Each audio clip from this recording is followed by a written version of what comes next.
Hello and welcome to these interviews with successful holistic nurse entrepreneurs. This is Sharon Burch, founder of New Directions for Nurses and LiberatedNurse.com. We teach nurse coaches, consultants, and educators how to grow thriving businesses. I'd like to introduce today's guest, Denise Joswiak. Denise is a board-certified holistic nurse and certified clinical aromatherapist. Through her company, Essential Health, Denise creates aromatherapy programs for healthcare systems and offers an aromatherapy certification program for nurses that is endorsed by the American Holistic Nurses Association.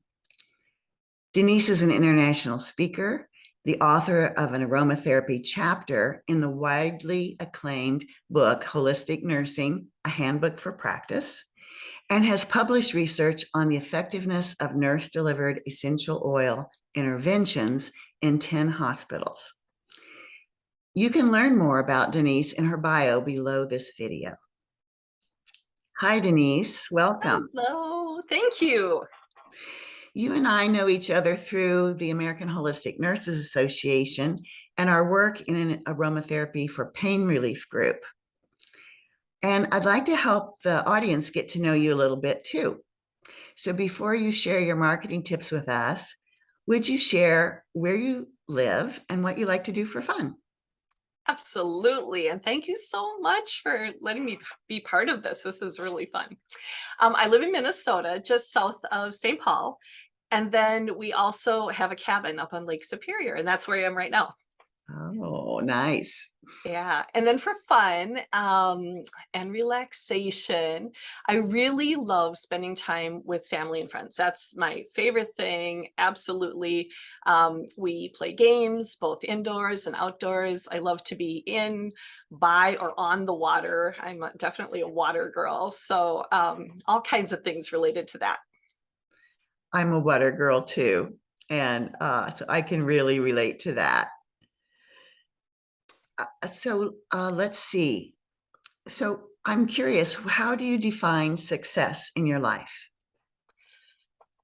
Good question. I have a couple different measures of success. I would say like my first is actually, considering all of the amazing relationships that I have with, family and friends and colleagues and students. And then also like the people I volunteer with. I feel so blessed to have so many people in my life that, I just enjoy. And then of course, the second would be, I guess, related to what I do the most, which is, living up to my real strong work ethic. We had that in my family and my holistic nursing vocation.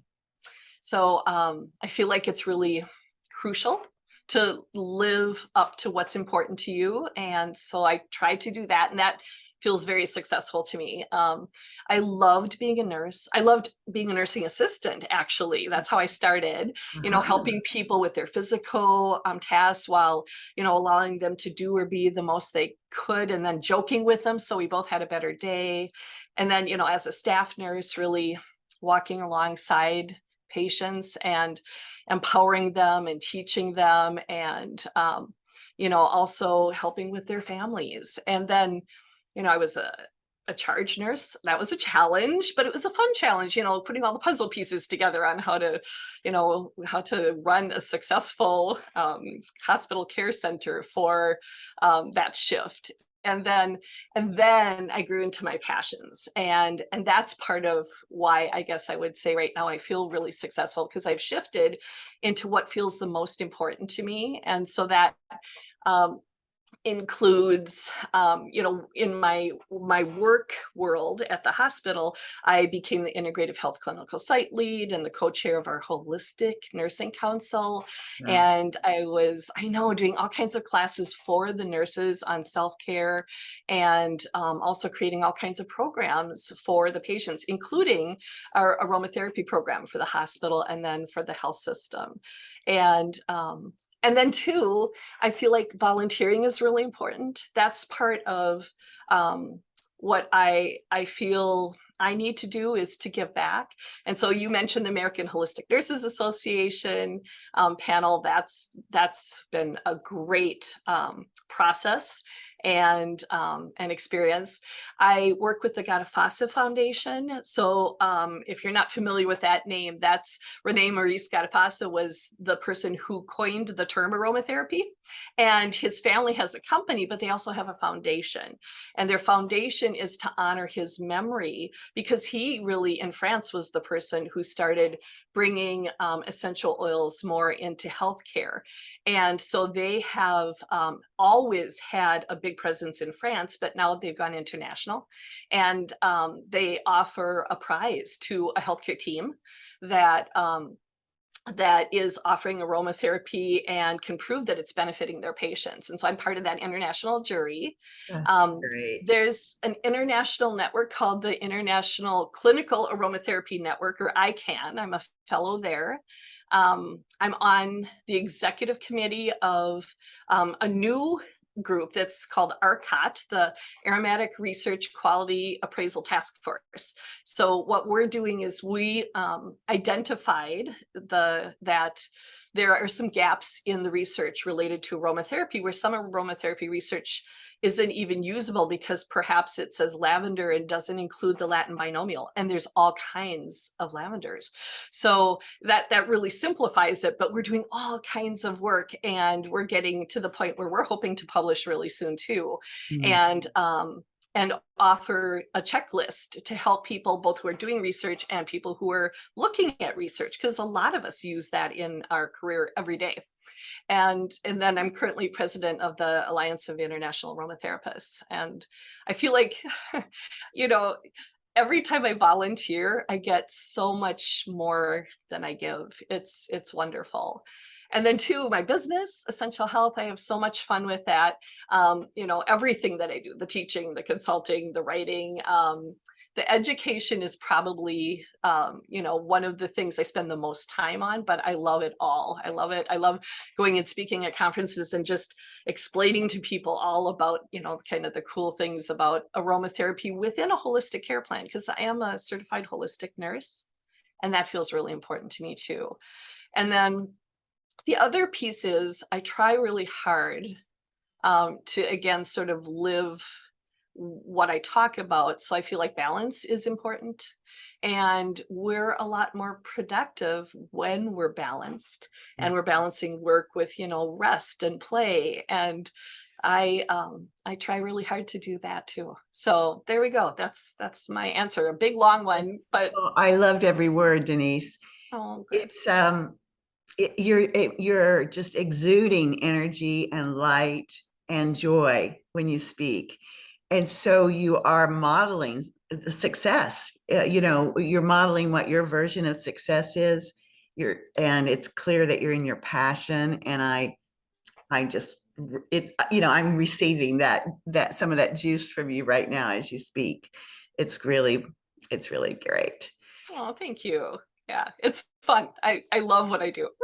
Yeah, and that's so it clearly it's a big part of your definition of success is that be able to do what you love to do, for the joy it brings you, and also for the sense of contribution that you're making. And you're doing, it sounds like you have that sense of contribution through your business as well as through your volunteering in these many different power groups, is what I would call them. They're aromatherapy power groups internationally. And then your writing and your research too. So what a beautiful package that all these things have come from your love of essential oils and of helping people, right? Yeah. Yes. Here. And you've been able to turn it into a business and a living. Yes. So congratulations on that. Thank you. I know that a lot of people nurses dream of doing something like what you're doing. So what advice would you have for nurses who are starting or growing a business? Well, I would say figure out what you really want to do. So like find your niche. And I have to say in the beginning, I did some really different things than I'm doing currently. And some of them not because I wanted to let them go, but because just the I think the work that I was doing just shifted, and some because I wanted to let them go. So in the beginning, the personal consultations that I was doing I loved that piece of it, just meeting with someone and giving them sort of a holistic recommendation, which included essential oils. And sometimes they had dramatic, maybe even like life-changing results. And that felt so good, which then led all these people in my life to convince me that I should have a product line. And I loved making aromatherapy products. So I thought, sure, that sounds great.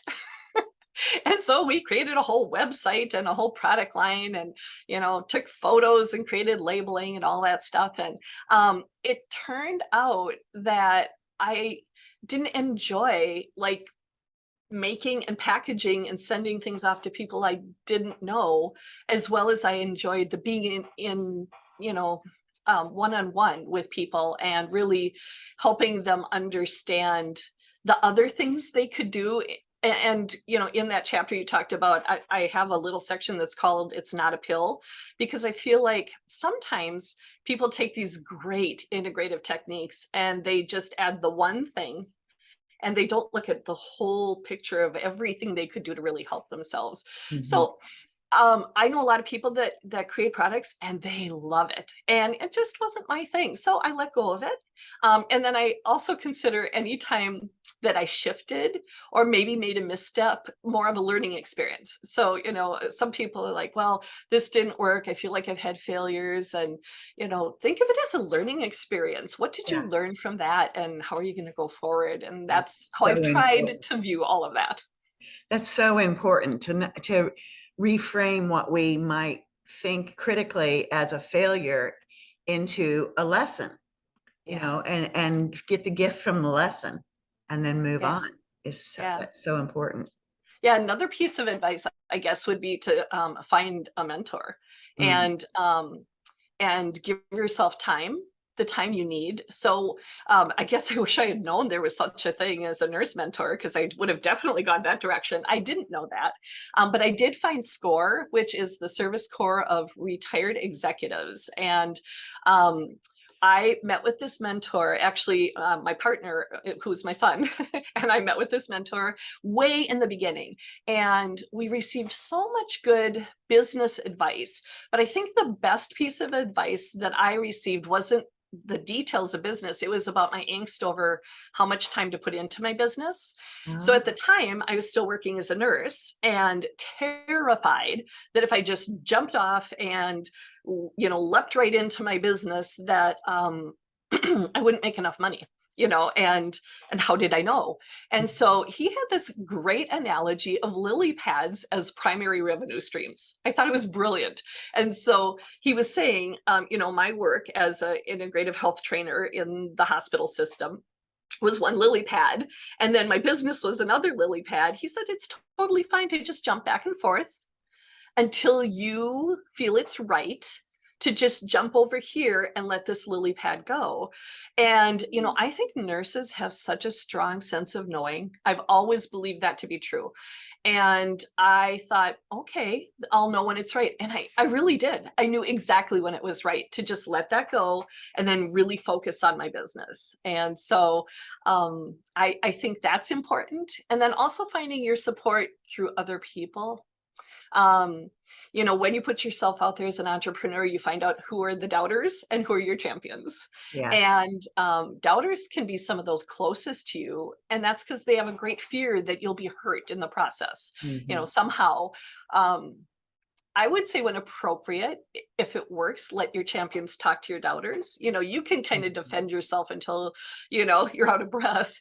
But if somebody else is talking to them, they get it from a different perspective. I mentioned I work with my son Josh, and he's so sweet. And I overheard him once having a conversation with someone very close to me. And he was saying how the doubt and the concerns and that negative attitude was really undermining our confidence and our success. It was like the opposite of support, and also kind of hurtful. And so that person actually immediately stopped all of those comments, and since has become one of our greatest champions. Oh, that's However, it's wonderful. important to listen to those doubters too, because I think sometimes if we can not take things personally, there might be things in what they're saying that are actually really good pieces of advice. So if you can just kind of not take things personally, and really sift through all of that, there could be something meaningful in that. And then the other thing I would say about that is that sometimes we're our own worst doubters. Mhm. And it's really important that we constantly reframe our negative self-talk, because if that's where we're coming from, nobody else is going to believe us. Yeah. And then also just seeking out anything you need. There's people, there's books, there's podcasts, there's webinars, there's workshops. That's how we grow in our knowledge and our self-confidence, is to inform ourselves or find help. Sometimes it's actually finding someone to do something for us that we don't want to learn. But often, if there's something we feel like we're lacking and we want to learn, there's a good resource out there. Yeah. Yeah. There's resources all around There that are. we can choose from. Yeah. So those are wonderful tips for business. And you really gave a lot of value in that, what you just shared. And so now, what about marketing specifically? What kind of, do you have some tips there? Yeah, definitely. I would say, maybe even for 5 years, I was still underselling myself. And, part of that was I'm from Minnesota, and being humble is part of our upbringing. Yeah. You'll often hear people in Minnesota saying, "Oh, it's okay. Oh, it's just fine. Oh, it's not much." And so, it takes a lot of, like I said, kind of reframing and discussing how great you are to yourself in order for you to come across that way to others. Mhm. And so, that's hard, because some of us as nurses, actually, we've just worked in a system, or at one specific place, and we felt really good about what we did. We really knew what we were doing, but now we're embarking on something that we never went to school for. Mm. And so, business is not our forte. Marketing is not our forte. And I had a little bit of imposter syndrome. And I don't know if you've heard of that, but that's where Oh, yeah. I really sort of had trouble convincing myself that I was worthy of making money doing something I loved this much, just because I wanted to. and I questioned whether, my education and expertise really made me enough of an expert. Mhm. Because there's always going to be people you're learning from. And then the other piece of that is, like, even though nurses are fairly well paid, I felt a little guilty asking for money for just helping people. And so, especially in my personal consultations, I would, have someone, and we'd have so much fun. And then I'd give them a friends and family discount. And then I'd give them just an extra free product, just because, it felt like it was so much fun. But you don't make a lot of money when you're constantly, giving things away and underselling yourself. So it took a lot of conversations, and actually many of those were with young entrepreneurs, to convince me of the value of what I had to offer. So I would say, start with, and I know this is about marketing, but I think this first piece is so important. It's like, tell yourself why you are capable of doing this work. And so they just said, why? They asked me, why are you doing this work? Why do you feel that you're the person to do this work? And then I could just list up, well, I've had way over, thousands of hours of aromatherapy education, and all these amazing experiences doing the research and publishing, and and then you start hearing yourself saying those things, and you're like, yeah, I think I am worthy of doing this work. And then they also said things like, people don't want to hire or have like the cheapest consultant or the cheapest course that's out there, because as soon as you're doing that, and people are they're kind of worried like they're actually getting the cheapest or a substandard product because of that. And so it's really important that you are finding what the value is. And a good first step, a really easy first step, is just to start researching what else is out there. You know, if you're doing it online, then that would be country or internationally. If you're doing something locally, then, you know, I mean, one thing, a lot of people who just add it to their practice, I'll say, well, look at other, you know, therapeutic practitioners in your area, maybe massage therapists and, you know, other people that are out there doing work with people. What are they charging per hour? Because that's a good guideline. And everybody's like, oh, you know, when they start, they're thinking, but is my service worth it? Well, yeah, it probably is. If it's So, producing an outcome that people want, you know, that's the thing. Are you giving people value? Well, if you are, then you deserve to charge for it, right?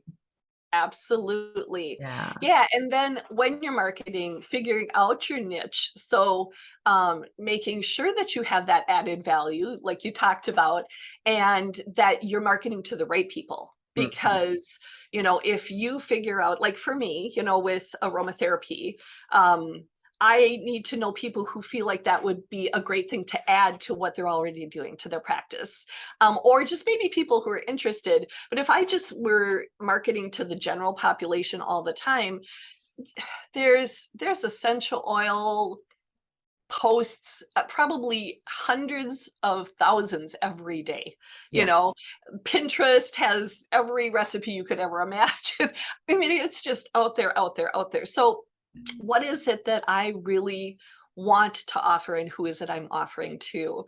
And then, you know, making sure that I'm marketing to the right people.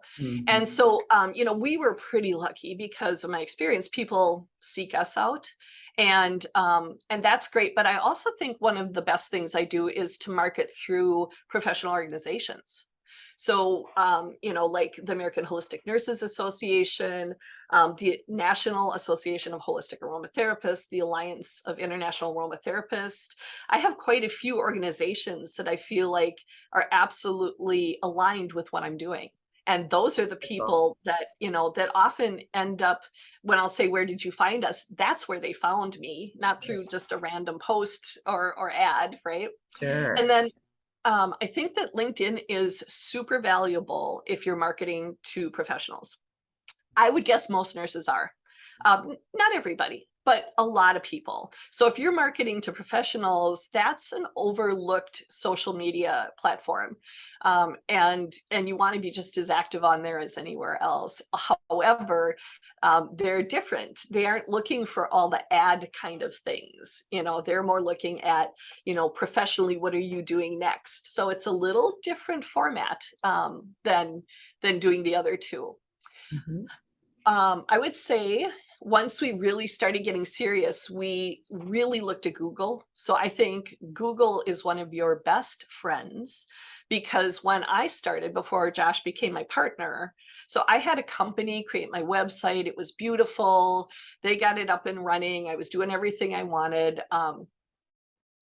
But if you searched my name, we'd be about the third page down. As soon as I started working with Josh and he shifted everything we were doing, he really focused on like the search engine optimization, the SEO. And suddenly now we were some of the first people that came up. And that is so valuable. Plus, if you have a Google location, that adds to it too. And then there are Google ads. Like the more you do with Google, and I know sometimes people are like, oh, but you know, all of the main people out there, Facebook and Google and Instagram, and you know, but really that's how we get our visibility. So the more you do with them, the more visible you'll be. And periodically we do ads, you know, social media, Facebook especially. And then I think any post that you create should be like really fun and inspirational, and also reflect your vision. So, when we put anything together, we consider it marketing. So, our website and our learning platform, they're super easy to navigate and they're beautiful. Our written materials, our presentations, carefully created. I mean, we have lists of resources and references. They're edited by several different people. And also they're visually beautiful and always contain more than we promise. Mm. Because I think that some of the best marketing is by word of mouth. People will say, oh yeah, you definitely want to do something with them. Mhm. And then I think too, relationships, if you're looking at how one person tells another and they tell two friends and they tell two friends, right? Um, we try and have every single relationship be positive, mutually beneficial, and a lot of those actually end up resulting in friendships, which is great. Yeah. They don't have to, but for sure, if you get really upset about something and you're angsty and you're, kind of approaching things from that perspective, people remember that, and that gets to be known. So, Mhm. really, when you get that email where you're like, what? Take a breath, and then think of how you want to be perceived as you write this. And it's not false. It's really true. It's how you want to be perceived. It's just sort of restraining those reactive impulses that all Yeah. of us have, and being careful too, when you're putting yourself out there personally on all of those social media platforms. Certainly you want to be authentic, but you also want to be really respectful and careful and not push away any group of people. I feel like I see that sometimes, and I just feel sad for people when they do that, because if they understood how that could be perceived, that's unfortunate. So, again, being authentic, but being really positive. And then I think if you find joy and satisfaction in your work, people just want to be part of that. So Yeah. that reflects your vision too. Yeah. Your vision, and it demonstrates the joy that you're feeling and experiencing doing the work, sharing it, and all of that. Wow, you've just given us so much value in terms of these tips. Every one of them, I would say, is a key, an important key to building business and doing marketing authentically and successfully. Uh, so I hope the listeners, I'm guessing they're going to pause and rewind so they can hear some of these tips again. That was just wonderful and generous, Denise. Thank you. Thank you. Yeah. I mean, I think I wish, like I said, I wish I had resources like this when I started. Oh yeah, It and it takes a while, and I feel like too, it's a little scary, it and it's a is. lot of work to start or grow a business. And so, if Yes. my experience can empower people in the process, that's wonderful. Yeah, I'm so grateful to be here. Would you share how long you've been doing business to give people a framework for, the success you're enjoying now and how long your path has been? And I would ask you to do it from all the way back when you weren't doing this exact thing, but when you were just trying on different ideas. How long has that been for you? Sure. Hmm. So I would say I've always been a holistic nurse. Let's just say that. And I Mhm. started as a nurse in 1982. But before that, I worked as a nursing assistant and a Mhm. student nurse employee. So, that holistic part has always been part of me. With the essential oils, I became very interested and got my first certification in 2009. Immediately after that is when I presented to our holistic nursing council, because I felt like they at my hospital could benefit so much if we could offer this to our patients, because there's so much the essential oils can do for people in terms of just reducing their anxiety and helping them with comfort, but also everything I was reading, the research I was seeing said it could help with pain. And that research we did, honestly, it showed that it decreased pain by 3 points on that 0 to 10 scale. Wow. So I know. And that was their patients perceived. reporting, and they took into account if people had medication or if they had any massage or any other therapy that would decrease those numbers. And then, because the software was just greatly used, and then it subtracted out that average decrease from the whole number thing. And so the 3 points actually reflected what the essential oils themselves probably did. That's And then, wonderful. decreasing pain and anxiety too. So I felt like it was really important in the beginning, just hearing this, that I needed to share it with the hospital. And that's how they ended up asking me to create that program. And then system-wide, they found out about me and asked me to help with that. And that was just so great. And so I started work-wise doing that. And also I started immediately having little classes out of my home. So they were just, 2-hour classes, because there are a lot of people using essential oils out there without any education, Yeah.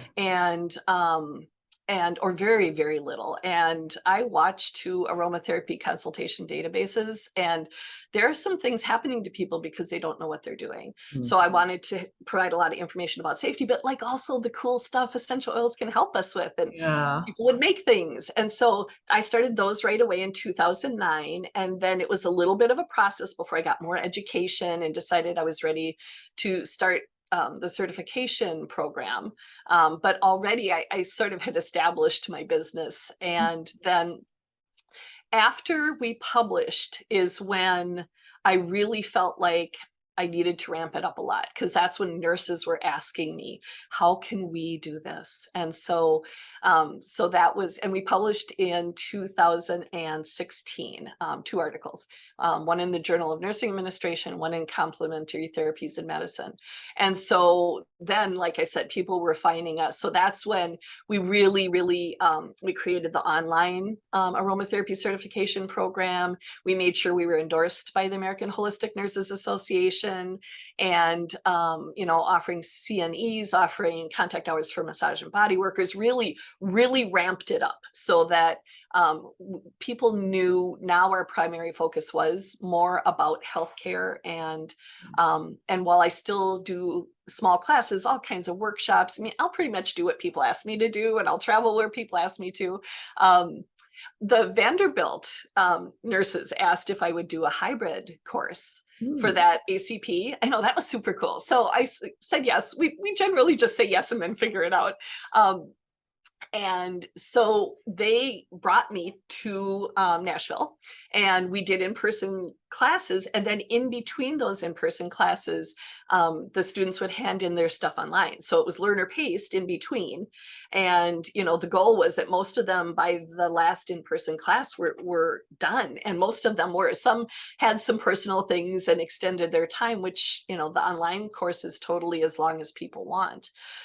So I think it's also maybe being open to what people want and need, because the reason we went online was we were vendors at a magnet conference. And for those who haven't been to one, that's like thousands of nurses. Back then, I think it was actually 9,000 at that one.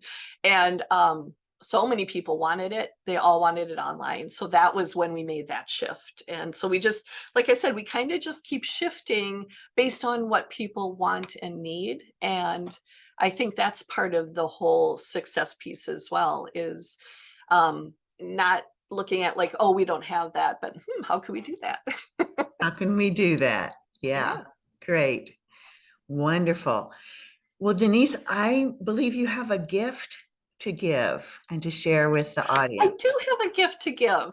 So you can find us at www.essentialhealthmn.com, and you could email me, and that's Denise at essentialhealthmn.com. MN for Minnesota. Yeah. And then because we're so grateful to be included in the event, we wanted to offer our aromatherapy breathing and guided imagery workshop for free. Wow. And yeah, I like I said, I really feel like when you combine things, that synergy can just make it so much more powerful. So it adds in some of my favorite things. Breathing and guided imagery are really powerful. So that's fun. And it's, my daughter did the drawings there. It's called Superheroes for Health. Oh, I love that. So it's fun. And then at the end of that workshop, there's a significant discount for the aromatherapy certification program. So if people are interested in that, we'd love for them to use that as well. That's a wonderful gift. I'm sure the listeners are going to be really interested and benefit from that both. So listeners, if you want Denise's gift, there's a button right below this video. Just click that. You'll go straight to Denise's website and be able to access her gift. So again, would you say your URL again, Denise, too, if they want to write it down for future, especially Sure. the MN for Minnesota at the end? Yep. Okay. www.essentialhealthmn.com. Okay, great. Thank you, Denise. Thank you so much for all these tips that you've shared. It's just been rich. Oh, well, Really. thank you, Sharon, for allowing me to be part of this. Yeah, well, great. It's been fun. Yeah. And I want to thank you, the listeners, for joining us today. And please help us make the next Nurse Entrepreneur interview event even more successful by sharing your comments and your questions in the box below. It's at the very end of the page below all the videos. And also suggest topics that you'd like us to discuss and nurse entrepreneurs that you think we could interview, that it would bring value to the listeners. That's what we're looking for. So I think we're about ready to wind up. Denise, do you have anything else that you'd like to share? Do you feel complete? Yeah, I feel complete. Okay. Okay. Awesome. Well, thank you again, everyone. And you've been listening to the Holistic Nurse Entrepreneurs, Sharon Burch and Denise Joswiak. And remember, you and your friends can watch these interviews from now through Sunday, September 18th, and then they will come down. There will be no recordings available for purchase. And we really hope you've enjoyed and benefited from these interviews. So thank you and have a great day.